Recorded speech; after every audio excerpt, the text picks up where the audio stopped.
बिस्मिल्लाहिर्रहमानिर्रहीम, अस्सलाम वालेकुम। तो आज मैं आपके लिए जो रेसिपी लेके आई हूँ बहुत मज़े का शादियों वाला मतंजन है। इसके लिए मैंने यहाँ पे लिए हैं मुरब्बा जात और साथ ही मैंने 2 किलो लिए हैं सेला राइस। इसको मैंने तकरीबन 1.5 घंटे के लिए भगो देने हैं, क्योंकि सेला राइस ज़र्दे के लिए बहुत अच्छे होते हैं और इसी राइस के हिसाब से परफेक्ट ज़र्दा बन के रेडी होता है।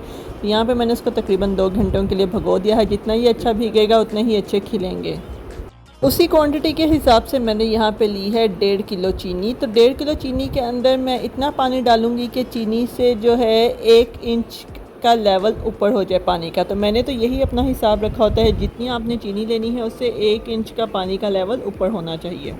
तो यहाँ पे मैंने शीरा पकने भी रख दिया है और साथ ही साथ मैंने यहाँ चावलों के लिए पानी बॉईल होने रख दिया है। तो शीरे के अंदर ही मैं यहाँ इलायची थोड़ा सा लौंग ऐड कर दूँगी ताकि बहुत अच्छी सी खुशबू शीरे के अंदर आ जाए। तो ये देखें जी, हमारा शीरा बन के रेडी हो गया है। इसके क्रिस्टल्स चीनी के बिल्कुल ख़त्म हो चुके हैं। ये शीरा बहुत थिक नहीं होता, बस ये इस तरह से मिक्स हो जाती है चीनी। यहाँ पर पानी भी अच्छे से बॉयल हो चुका है। तो चलें अब हम इसके अंदर चावल ऐड करते हैं। अब जो है चावल इसके अंदर ऐड करते हैं, इसको मैंने 1 कनी रहने तक पकाने हैं।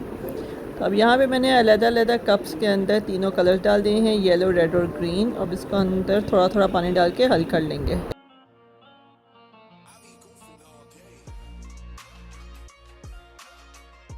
ज़र्दे के लिए चावल को हमने 70% पकाना होता है और 30% हमने इसकी कनी रहने देनी होती है। तो ये देखें, अभी इसमें चावलों में कसर है, तो इसको मैं 70% तक पका लूँगी। तो इस टाइम ये सिचुएशन है कि हम इसको ड्रेन करें पानी को, ताकि स्टार्च जो चावलों के साथ साथ निकल जाए। माशाल्लाह कितना लंबा लंबा चावल है। अभी धुएं की वजह से ना कैमरे में क्लियर नहीं आ रहा अभी, लेकिन माशाल्लाह चावल बहुत अच्छी क्वालिटी का ये चावल है।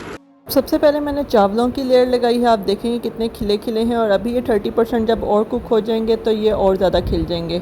यहाँ पर मैंने घी को मेल्ट होने रख दिया। आप चाहे तो ऑयल यूज़ कर लें, मैंने यहाँ पे घी यूज़ किया है क्योंकि शादियों की देगों पे घी यूज़ होता है। तो बस हमने यहाँ पे शीरा जो है, मैंने अब चावल सारे ऊपर डाल दिए हैं, बीच में थोड़ा सा मुरब्बा भी डाल दिया। सारा शीरा मैंने इसके ऊपर इवनली डाल देना है ताकि चावल मुझे लगे कि हर तरफ से शीरा जा चुका है। अब मैंने इसके अंदर घी ऐड कर देना है। टॉप पर सारा घी ऐड करने के बाद मैं फिर से सारा शीरा इसके अंदर डालूंगी। अब जो 30% कसर है चावलों की वो शीरे में कुक हो जाएगी।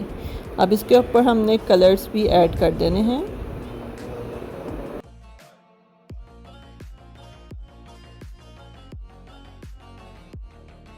देखें बहुत ही खूबसूरत ये बन के रेडी होंगे, बहुत ज़्यादा खूबसूरत बन के रेडी होंगे। इस तरह से मैंने इसके अंदर इवनली कलर दिए हैं और मुरब्बा जात भी सारे डाल दिए हैं। अब इसको हम दम दे देंगे। तकरीबन मैंने आधे घंटे का इसको दम दिया था, बिल्कुल लो फ्लेम पे। तो ये देखें कितने खूबसूरत खिले खिले से चावल हो गया। अब इसको बहुत एहतियात के साथ आपने हिलाने हैं ताकि चावल का जो कलर है वो अच्छे से मिक्स हो रहे हैं। देखें कितने खूबसूरत कलर्स बन के रेडी हुए हैं। ये देखें चावल कितना अच्छा खिल गया और बिल्कुल भी नहीं जुड़े और हर एक दाना अलग-अलग है और कलर्स कितने खूबसूरत आए हैं। तो ये बहुत ईजी सी और बहुत रेसिपी अच्छी है। तो आप इसी रेसिपी से बनाएंगे, आपके चावल बिल्कुल भी जुड़ेंगे नहीं, बिल्कुल भी हलवा नहीं बनेंगे। इस तरह के खिले खिले मज़ेदार से मुनासिब मीठे के साथ चावल बन के रेडी होंगे। देखें कितने खूबसूरत लग रहे हैं। आई होप आपको वीडियो पसंद आई होगी। अपना ख्याल रखिएगा। अल्लाह हाफिज़।